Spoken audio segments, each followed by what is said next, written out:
Hello everybody, welcome to the United Stand. Manchester United 1, AC Milan 1, and I'm bloody fuming. I'm so pissed off with that result at the end. I mean, so many things, but ultimately, what did we do for the last 20 minutes, 15 minutes, taking off Bruno and going with a back five and a midfield three? I mean, basically a back eight, inviting pressure. And look, Henderson should save that. McTominay and Matic should deal with marking their men. I mean, look, to be honest with you, the midfield was an absolute shit show. I mean, from minute 1 to minute 90, they're an absolute shambles, Matic and McTominay. I don't even know what I'm going to give them in the player ratings. You could do yours through the link in the video description. Mark every player out of 10, 6 being the average. Put a star next to it. But I tell you what, I'm just going to say this straight out because I've been talking about it for weeks on this channel. I'm pissed off to the back teeth with this whole De Gea Henderson thing. To me, David De Gea played against Chelsea and was our man of the match. I don't think he's had a bad season. I think he's a United great. I think he deserves more loyalty and respect from some of our ex-players and from the media that supposedly support this club. I think they've been absolutely like a dog with a bone trying to get Henderson in goal. And it's blown up in their faces and they look like the agenda-driven prats they are. Because I sympathise with Dean Henderson tonight. He should save that shot. But what are these people doing? They must be sat there feeling like complete and utter tits now because they've pushed an agenda for ages. They've given him 8 out of 10 because he's thrown the ball out and shouted a bit. Oh, he's got to be Man United's number one. He's Man United's number one. Based on what? Based on a good season at Sheffield United. Well, I'm sorry, playing for Sheffield United, where there's no pressure, where you're getting 20 shots a game, is very different to playing for Manchester United, where you might have 89 minutes where nothing happens, and then a header comes at you in the last minute, and you've got to save it. And he didn't. Because there's a huge difference between being a Sheffield United goalkeeper and a Manchester United goalkeeper. And these prats have been on about it for weeks. Oh, I don't care what De Gea's done at this club. He's finished. I want my new toy now. I want my English new toy. I want Dean Henderson in goal. And they've been telling you, Dean Henderson, Dean Henderson. Get little clips ready about De Gea. We've seen it on Sky. We've seen it on BT. We've seen all the articles in other papers. Don't care about De Gea. Don't care if he's 30 and still could be in his prime. Get rid of him. Dean Henderson's the one. We want him in goal for England. Want him in goal for Manchester United. Dino's the man. He gets his chance in goal. And he blows it. He blows it. Now, he might have blown it anyway, but how much of that is down to all the hype, all the pressure, all the focus? You're Man United's goalkeeper now. Goalkeeping is about confidence. It is about focus. And he's blown it. He's blown it. And they've all hyped him up. And I feel sorry for him because I'm watching it back now. It's straight at him. He's got to save it. But also, Matic and McTominay, absolute shit. We'll talk about them in a minute. But I just feel that being a Manchester United goalkeeper is very different to being a Sheffield United goalkeeper. And all these prats who've thrown De Gea into the scrap heap and put Henderson up as the number one. How's about we did this? How's about De Gea was going to be away for a few weeks. Dean Henderson gets his chance. Let's see if he can grab that chance. But no, they wanted to give him the number one shirt before he'd even established himself as the number one. And they look like a bunch of prats. You know what? We've got two good goalkeepers. Let's see where we are in the summer because this nonsense needs to stop. We never needed, and I'm stunned by these people who apparently follow our club that they wanted to generate a goalkeeper against the goalkeeper war within the same club. Idiots. And now you look stupid. But we'll talk about Henderson's player rating in a minute. It's a bad mistake. But to be honest with you, that is one mistake in a game that a goalkeeper shouldn't make. The reality is we were dreadful in that game. A brilliant ball by Bruno, a superb header by Diallo apart, and a Dan James open goal miss and a Harry Maguire open goal miss. Did we deserve to be 3-0 up in that game? We could have been, but I actually think the better team, AC Milan, deserved the draw. I'm just frustrated because you don't always get what you deserve in a game. You don't always get what you deserve in a game. And I think we should have won that 1-0. To draw it 1-1 at the end, having got through most of the game and then let a goal in, is really disappointing.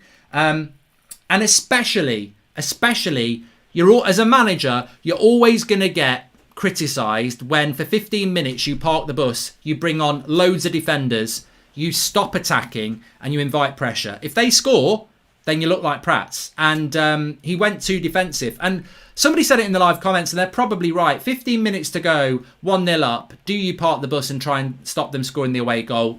if you do it and it works, it's fine. But I think more and more in the modern game, as we've seen with Mourinho, he's had to start attacking more. It's very hard in the modern game now to close a game out for 15 minutes. And I think that, would Pep do that? Would Klopp do that? Would Tuchel do that? You've got to be defensively aware. But I think this whole back five with 3 CDMs, I just think those days are gone where you can put up a brick wall for 15 minutes. I think you've got to be a little bit cleverer than that. You've got to have an out ball. You've got to have possession higher up the pitch. Sometimes defending is better done from further away from your goal. And I think we just went with a little bit of, a style that's probably dead now. I don't think you just get loads of midfielders on and you automatically get a clean sheet. I don't really see many people closing games out. But, you know what? Kessie was the standout player for me today. Brilliant in the midfield. He made Matic and McTominay look championship level. And maybe they are championship level because watching those two players today, I don't think they work well together anyway. Somebody somewhere, it might have been someone off the channel, said Matic and McTominay are my favourite too. I think they're a bloody joke. They're basically the same thing. They're just two massive players they're not quick enough to pick runners up. They're cumbersome on the ball. They're slow on the ball. I just thought they were a disaster from start to finish. I think they're both at fault for the equaliser because neither of them picked the runner up or stick with the runner.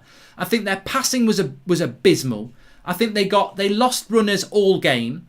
And I tell you what, can I say something controversial as well? I thought Maguire and Bailly played really well. I thought the centre-back pairing, surprise, surprise, Maguire and Bailly are our best centre-back pairing. And I thought they played really well. I think the CDMs in front of them were dreadful. Absolutely dreadful. And I think that when it comes to Matic, he's finished. He's finished. Like, there's no point in keeping him at the club. He's finished. He was brilliant last year. He's done. Look at his age. He's had so many games this season. He is done. And I hope he watches this and goes, I'm not done. But I think you are. I think you are done. Sheffield United, you were shit against them. I've seen you so many times this season. Bang. Not even average. Just not good enough. He's not the player he was. He's got to go. As for Scott McTominay, he's not a CDM. He is not a centre defence midfielder. I look at Milan. I look at Chelsea. I look at Manchester City. I even look at Fulham, Southampton, and Brighton. And their midfielders, they get the ball, they move the ball, and they move with it.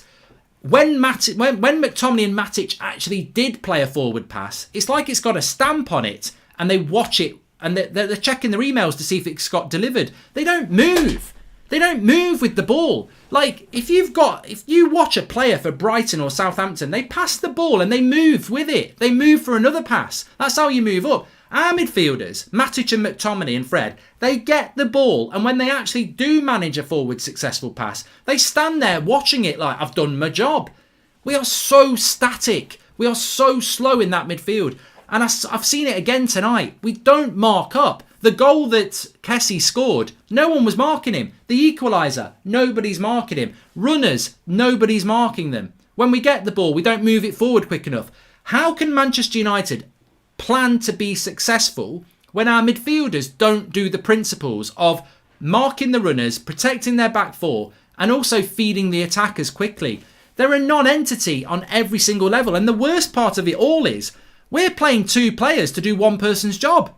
Like, Rodri does McTominay and Matic's job on his own for Manchester City. We've got two people doing one person's job and they still can't bloody do it. So they're just a joke. And I think this was mentioned on the watch along as well, and I would repeat it. I think some of our players have done a very good job in taking us from point C to point B, but they're never going to take us to point A. And what I mean by that is, Ollie probably inherited a team that was fighting for 5th and 6th. He's now taken us to a team that can get in the top 4. The next step is to go to the title or challenge for a title. I'm telling you now, those midfielders, all 3 of them, and you know their names, they will never take us to a title. They are not of the quality we need in that position. And I, tonight, have changed my mind. I've always felt we needed a centre defensive midfielder. I don't know what the obsession is for a centre-back over a centre defensive midfielder. To me, it is abundantly clear that we need a centre defensive midfielder more than anything. Because you can buy Erling Haaland, you can buy Rafael Varane, you can buy Jadon Sancho, but none of those players make any bloody difference if you haven't got a midfielder who can get the ball from back to front quickly and shield his back four. Varane, tonight I thought Maguire and Bailly played well against a good team. I thought our front three were starved because of the midfield. So we need to bring a centre defensive midfielder in. We 100% need to do that. How can we win 2-0 against arguably the best team in the world and then lose against Milan? I just don't get it. We didn't lose, Joe, but I know what you mean. Shows the difference between United and City. Pep has the midfield to control possession and close the game out. Holly has to bring on 8 defenders and white knuckle it. Well, I think that was a mistake, Brandon. I really do. To go with how defensive we did was a mistake. Pep got his team selection and tactics wrong to gift United the game. This is reality check. Still need a CDM and a centre-back, says Barath. Mark, we can't even get mad because we played crap and Milan deserved to draw. Also, Ollie parked the bus at the end, says Oliver H. This result is on Ollie, just like the Leipzig result. We play 5 at the back and we get punished. His future needs to seriously be considered if we fail to win a trophy. Well, I tell you what, in the context of the game, it's only half time, isn't it? And I said I'd actually tweeted this before the game was over. I said, even if we get the 1-0, which I felt we were going to get the 1-0, even if we get the 1-0, this game is far from over because Milan have been the better team by a considerable distance. And I think the only reason we didn't lose that game is I don't think Milan had quality in the final third because they're missing so many players. I think defensively they were reasonable. I thought in the midfield they were dominant, and in the front three they looked like they lacked something. And as we know, no Kalinoglu, no Rebic, no Zlatan. So I'll give them off that. But I thought the midfield, they ran the game. And like, games are normally won and lost in the midfield, and they certainly won the game in the midfield. They dominated us in that area. And I think the second leg's going to be really difficult now because 0-0 over there and we're out. We've got to score. So that one goal at the end totally changes this game. We go there 1-0 and we can probably hit them on the break and they've got to score. Now, they don't need to score. We've got to go at them and leave space at the back. So I think it's in the balance now. I really think that we're in trouble in this tie. And that's a shame because I look at that tournament and I think that Spurs or Arsenal will win it if we get knocked out, and I think that's a big opportunity gone. But let's call a spade a spade. They were the better team. There's no two ways about it. Their passing was so better than ours, and it, you know, as I say, it's not.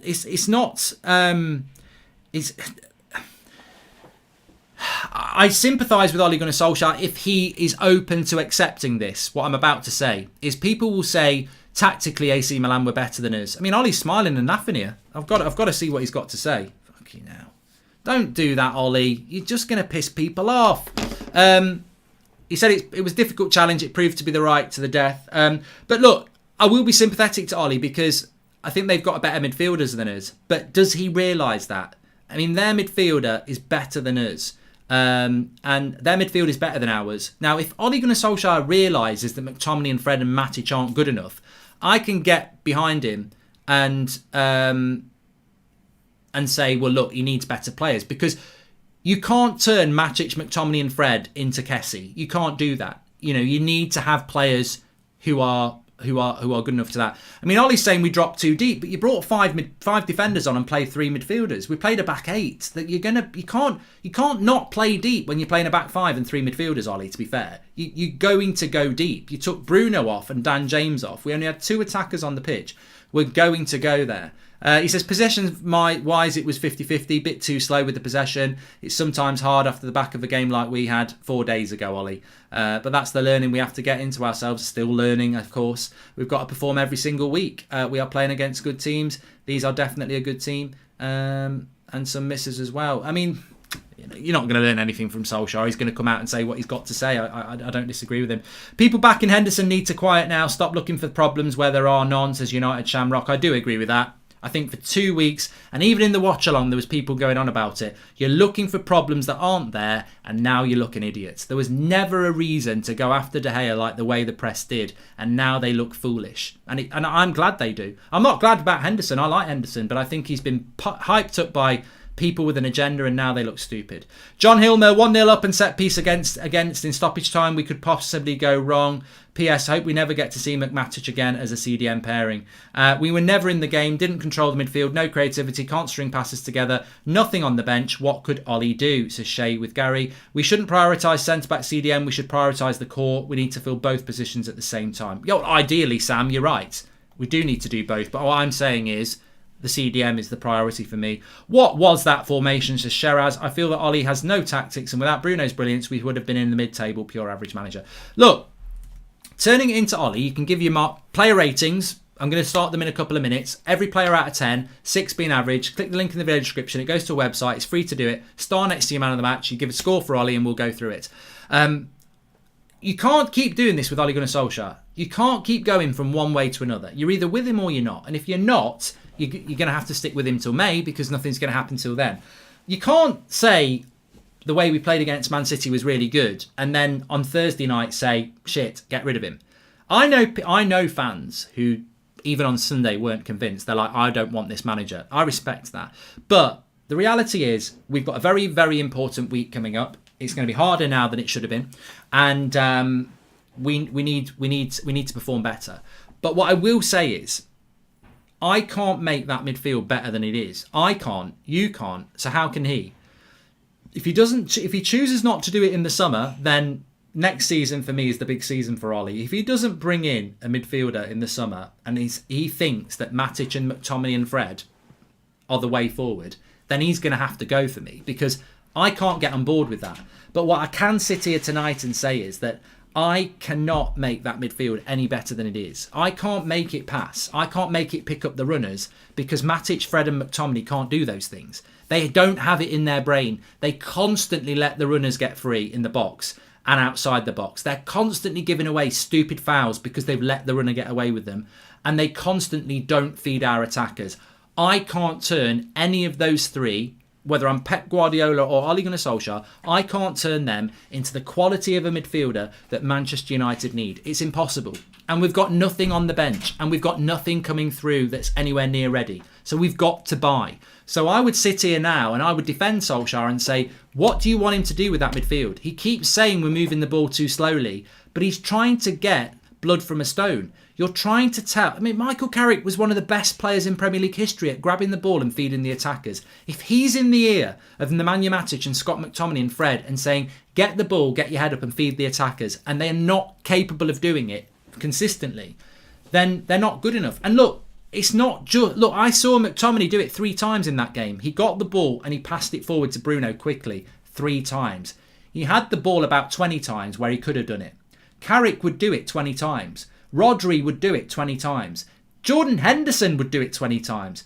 Matic can't do it. Fred can't do it. And McTominay does it a minimal amount of times. They ain't never going to be good enough. We've got to get players who... And look, can I just say in defence of Scott McTominay, he's not a centre defensive midfielder anyway. We all know his best position is actually picking up the ball from the CDM. He shouldn't be the player passing the ball. He should be the player picking the ball up from the CDM. You need a CDM who takes the ball, who feeds McTominay higher up the pitch, who is closer to Bruno. He shouldn't be the player taking the ball off the back 4. So he's been played out of position anyway.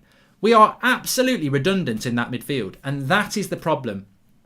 I think our midfield, whether it's McTominay and Matic, whether it's Fred and Matic, whether it's McTominay and Fred, that midfield, forget Man United are second in the league, that midfield, and Fred played shit against Man City and we still won.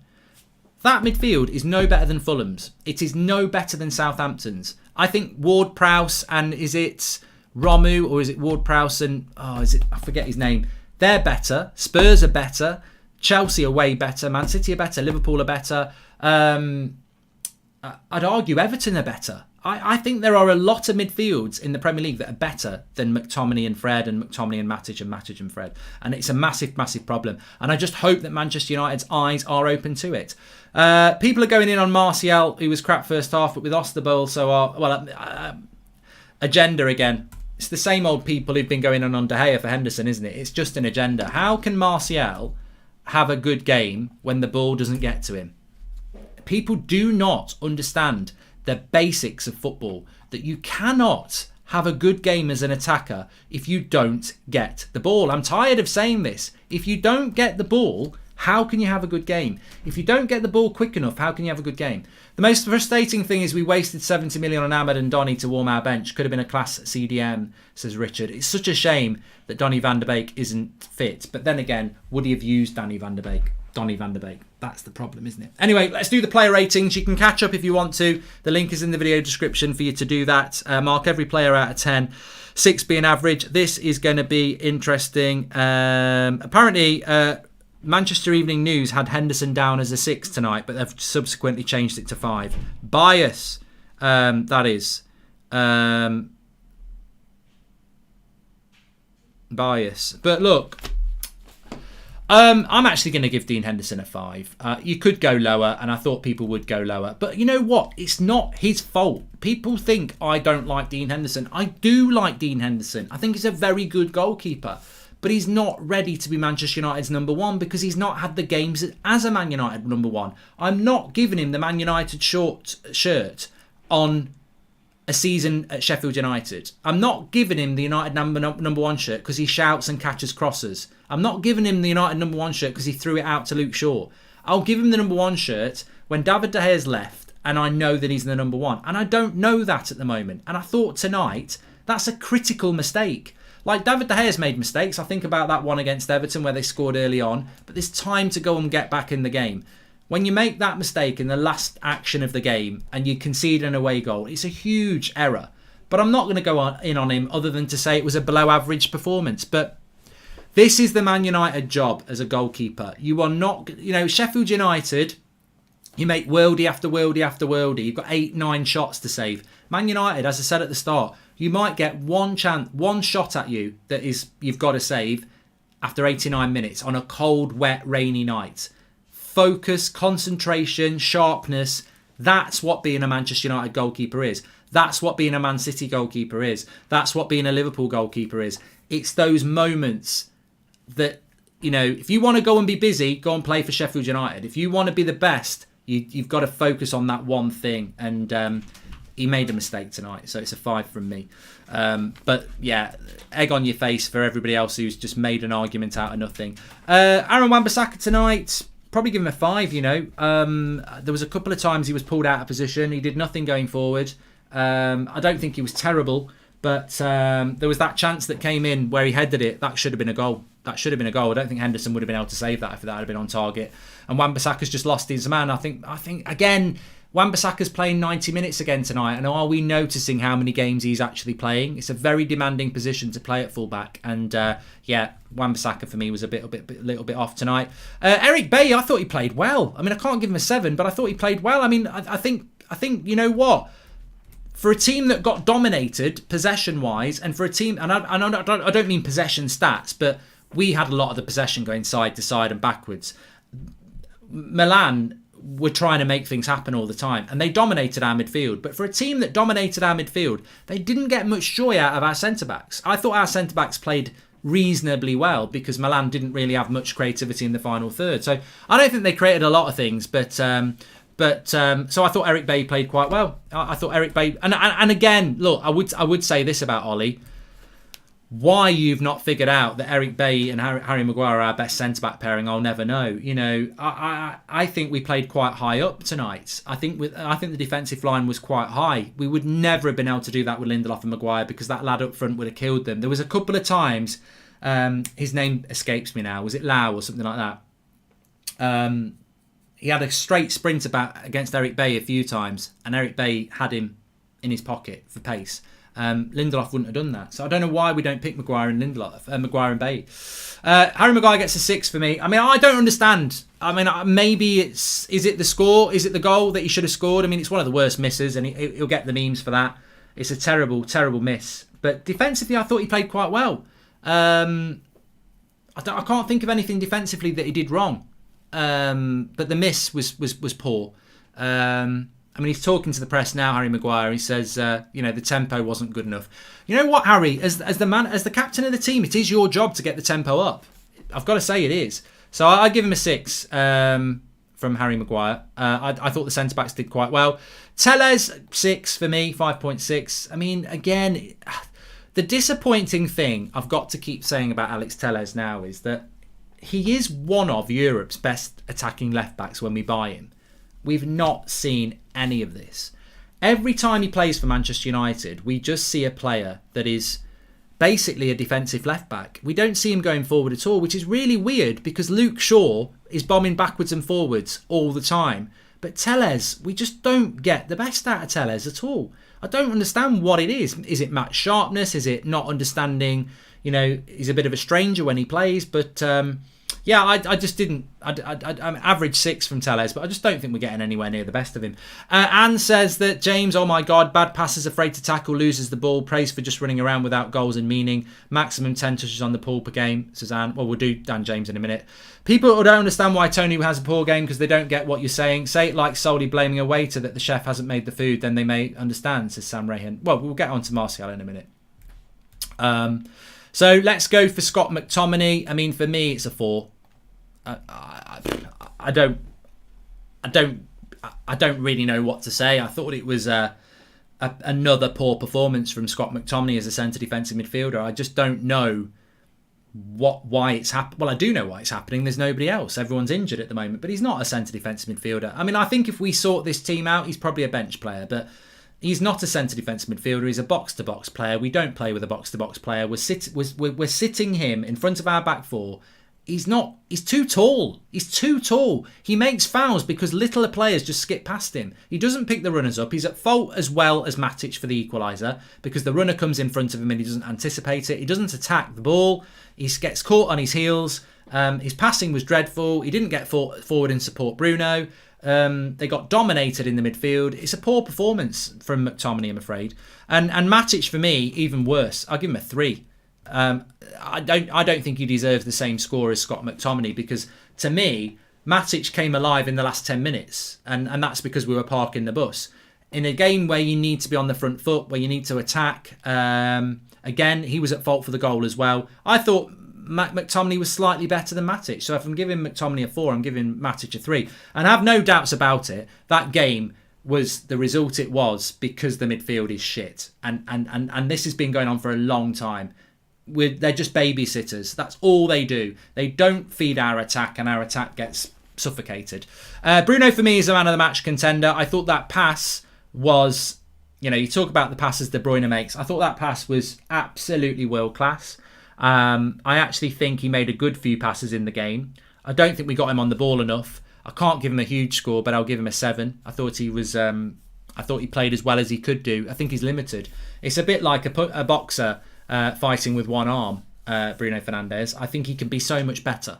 I think Bruno Fernandes actually looked tonight like he was a player that could have had a worldie, but he can't have a worldie if you don't get the ball to him, and he doesn't get the ball enough. You give him the ball in the right area enough, he will make things happen. You give him the ball in the box, he will score goals. But if you don't give him the ball, he's a boxer with one arm. And I feel sorry for Bruno tonight because I think he looked sharp. He looked on it. He looked like he was, and we saw that with the pass for Diallo.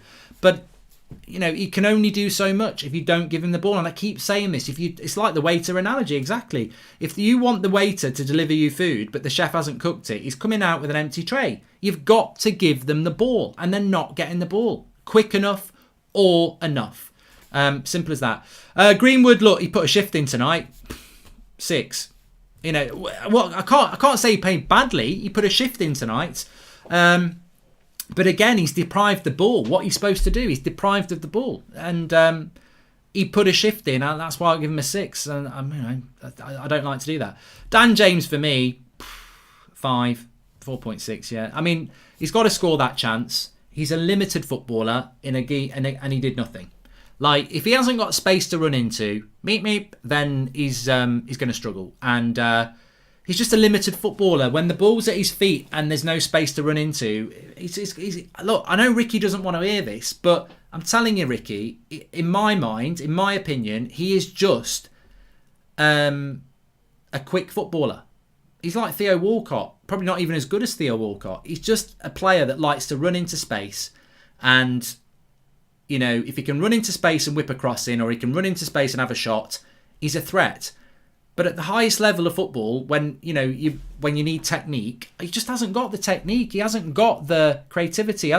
He's a basic limited footballer when it comes to a game where you need a bit of creativity. If there's space to run into on the break, he's a danger. And also as well, can I just be honest? As a striker or as an attacker, you've got to score that goal. I don't care whether it's on your weakest foot or not. This is a bit like what happened to Dean Henderson. This is Manchester United. This is the one moment where you've got to make the save. This is Manchester United, Dan James. Oh, it's a difficult chance for him. Go and play for Stoke then. If that's a difficult chance that you're only going to score half the time, go and play for Stoke. Because at Manchester United, you've got to score that. And that's the level.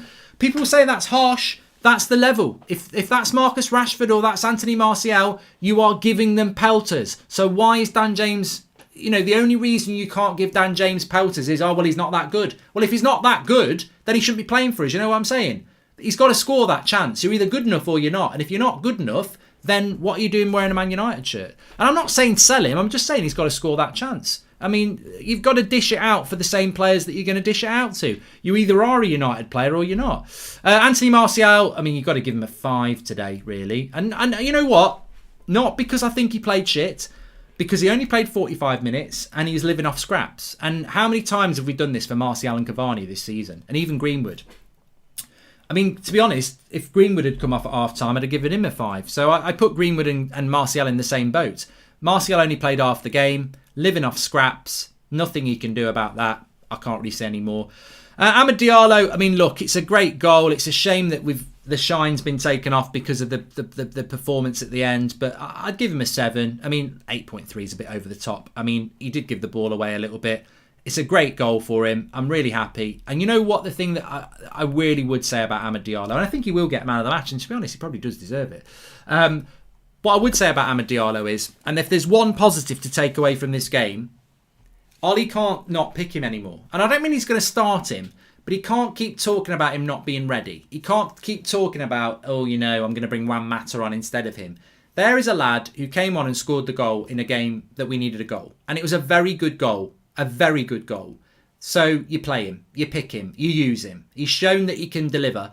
Give him more chances to deliver. And I think fans will be more vocal about that now. He's not just potential. He is a player that came on and delivered. And therefore, you've got to give him more chances. If that was Ronaldo on his debut, or Ronaldo's first goal, Mason Greenwood's first goal, people would be buzzing. So you've got a right to be buzzing. He's got to be given more opportunities, in my opinion. And then Luke Shaw 6, Brandon 6, Fred 6. I don't like to give the substitutes anything really. Ole Gunnar Solskjaer tonight. I mean, I always like to look at the live comments for this. What are you going to give Ole? Well, Amad might have to start against West Ham if Martial's injured. We don't know what the injury to Martial is.